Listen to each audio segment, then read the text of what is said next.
At 78, I've learned a lot about life, but there's one thing I deeply regret, spending so many years living in the past. One quiet morning, I finally realized I had to change. I'm here to share the hard truths that opened my eyes. My mornings often began with a cup of tea, not a newspaper, but a photo album. I'd trace the faces of loved ones, reliving vacations, birthdays, and younger, more vibrant days. These memories, they felt like a warm, comforting blanket.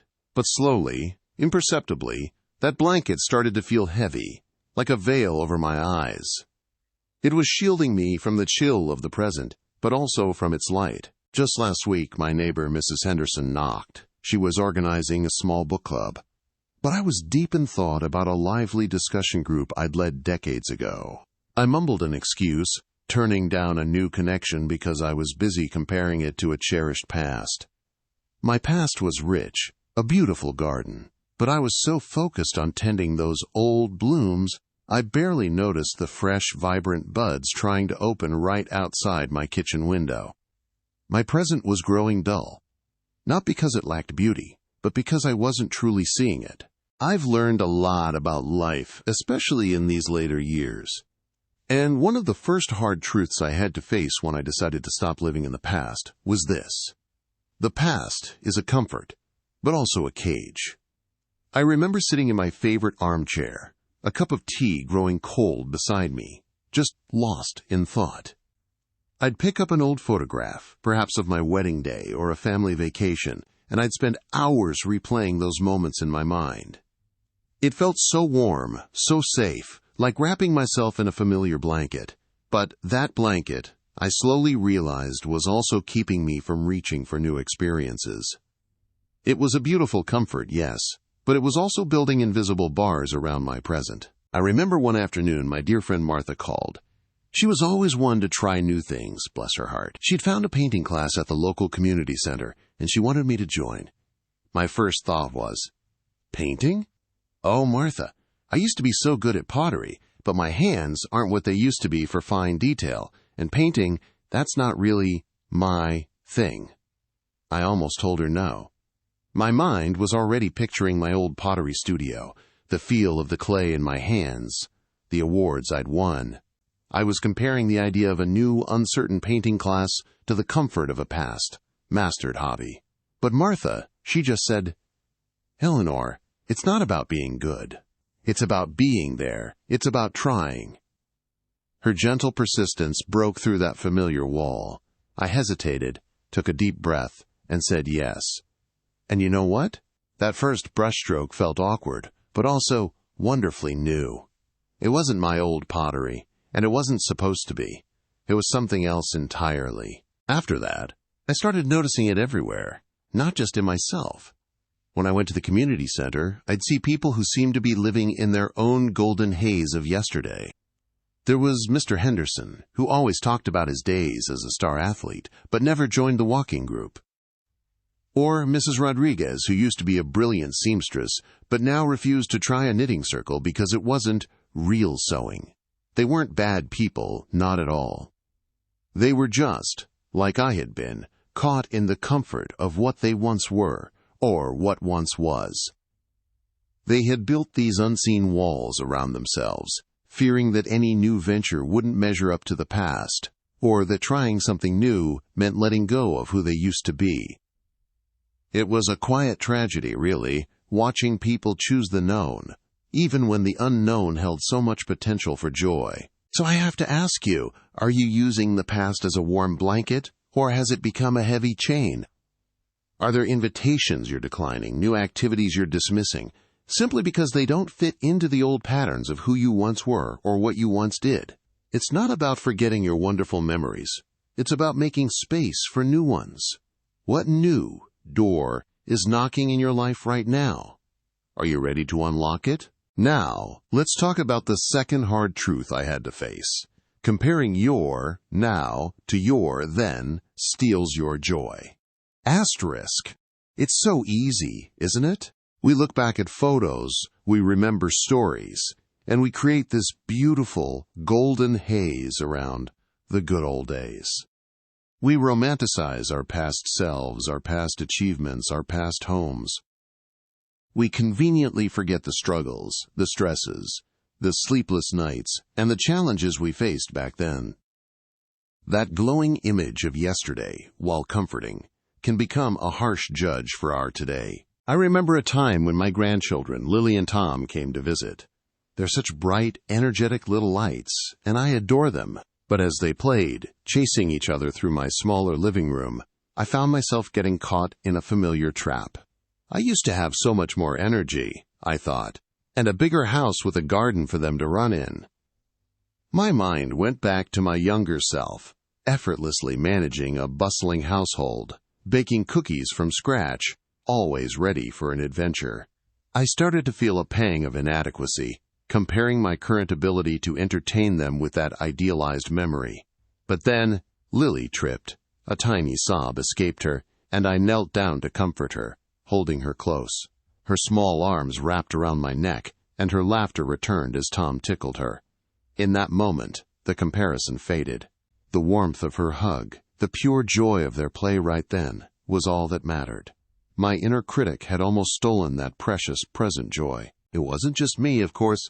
I saw it in others, especially at the senior center. Friends would gather, and soon the conversation would drift. "Oh, I used to be able to knit a scarf in a day."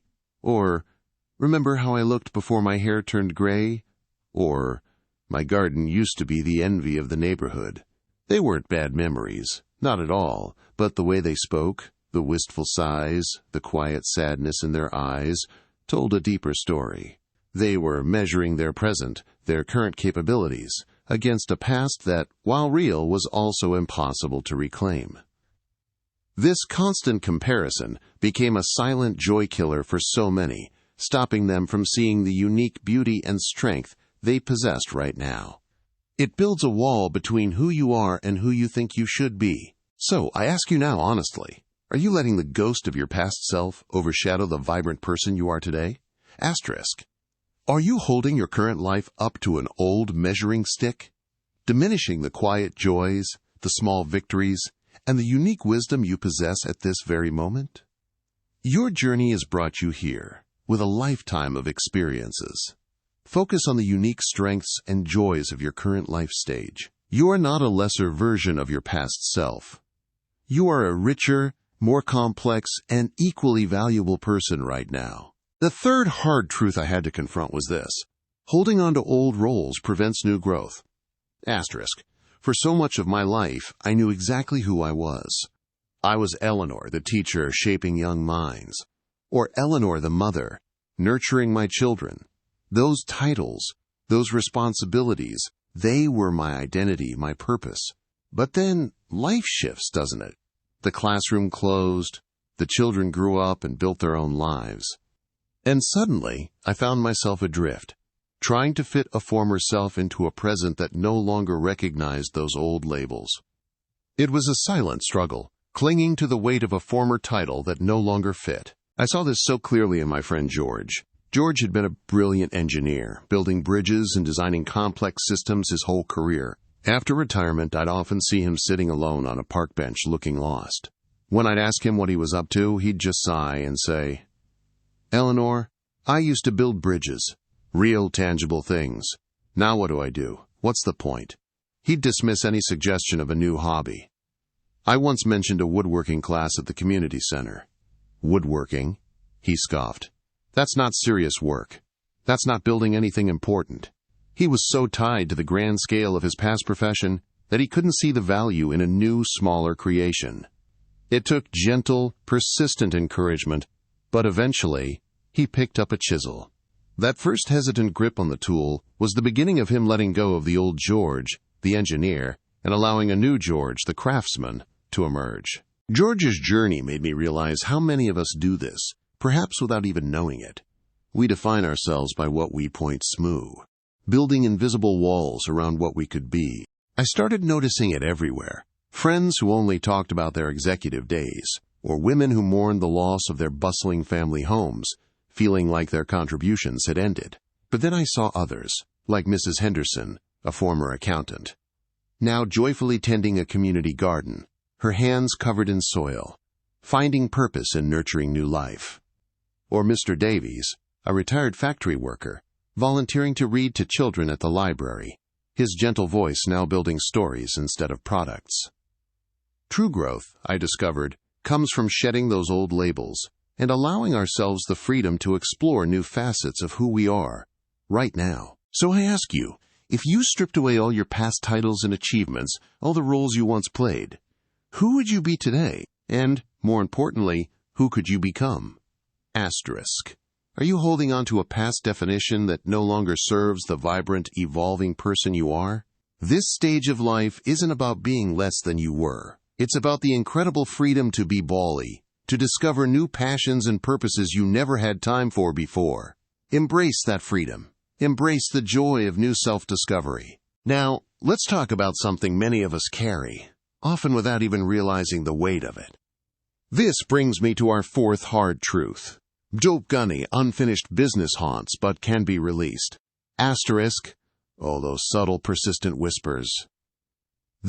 What if I had done this differently? If only I had said that. They're like shadows in the corners of your mind, always there, subtly dimming the light of your present day.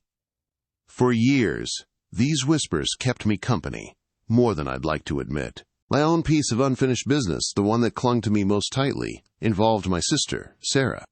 We had a misunderstanding many years ago, a silly argument that, in the rush of life, never quite got resolved before she passed. I carried that guilt, that unspoken word, like a pebble in my shoe for decades. It wasn't a constant ache, but it was always there, a little reminder of something I wished I could change. One evening, after truly embracing the idea of releasing the past, I sat down in my kitchen, a warm cup of tea beside me, and simply wrote her a letter.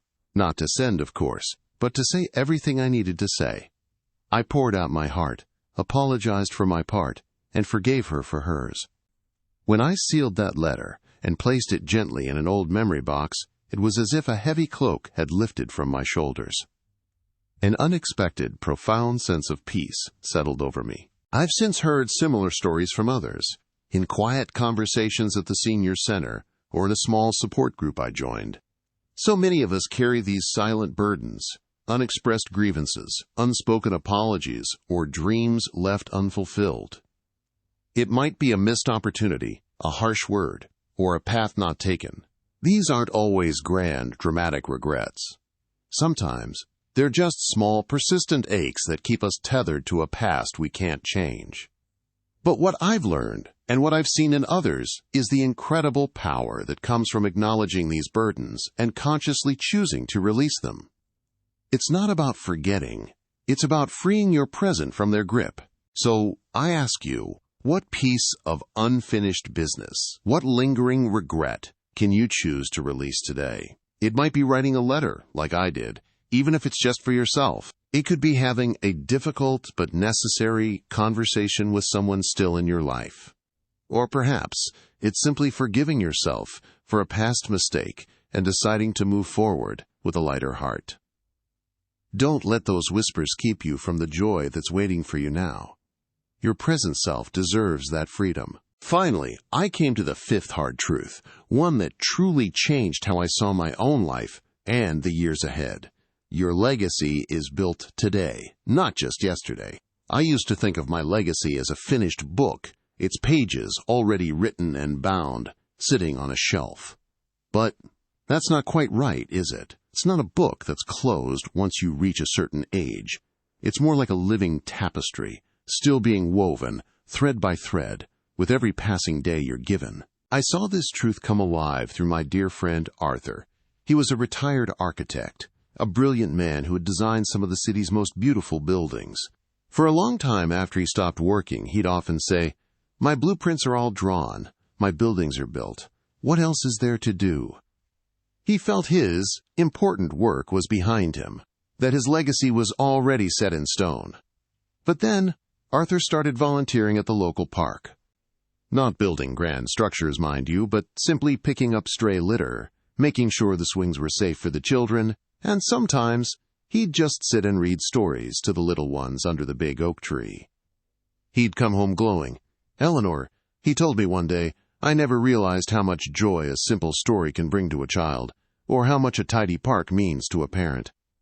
Arthur found a new kind of purpose, a quiet revolution, realizing that even the smallest acts of care and presence created a significant, beautiful impact. And it's not just about grand gestures or big volunteer roles. Your legacy, our legacy, is woven into every kind word we share, every genuine smile we offer, every moment we truly listen to another.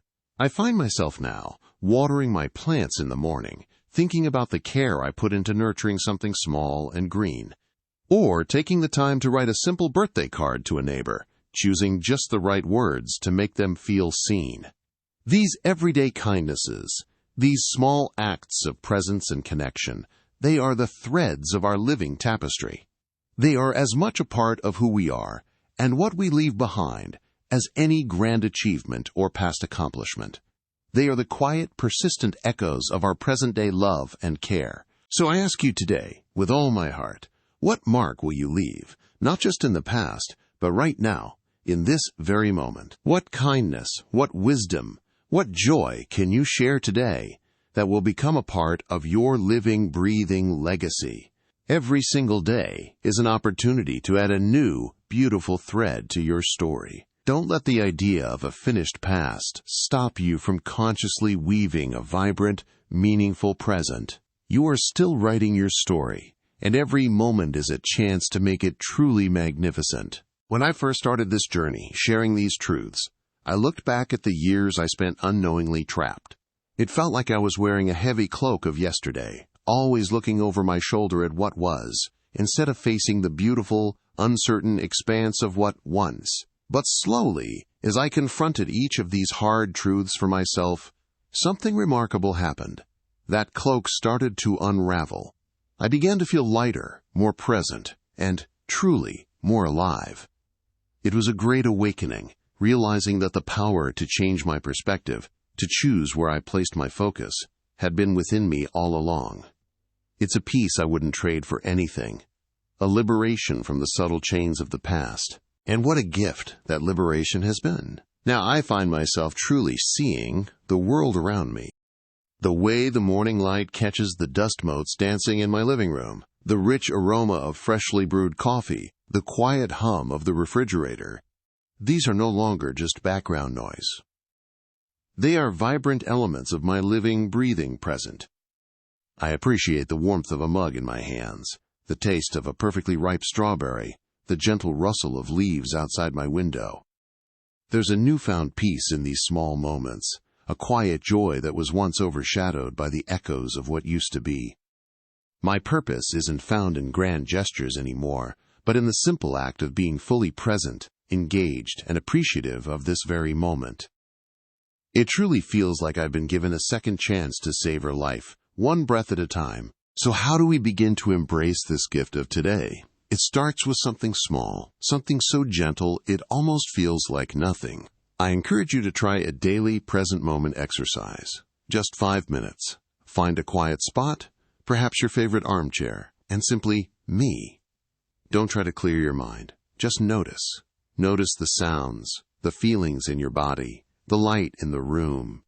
Or, if observation isn't your thing, try 5 minutes of mindful breathing. Feel the air enter and leave your body. This isn't about perfection. It's about gently rewiring your brain, reminding it that this moment, right now, is where life truly happens. My second practical step is to embrace a first-time activity at least once a week. It doesn't have to be grand.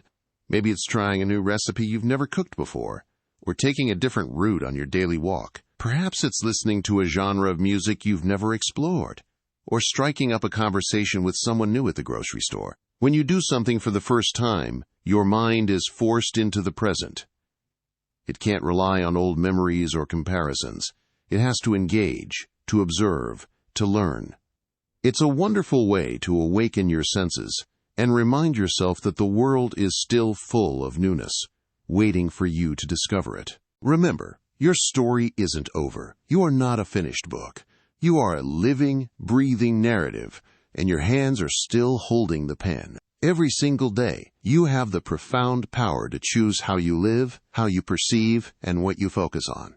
You can choose to be weighed down by yesterday, or you can choose to be lifted by the limitless possibilities of today.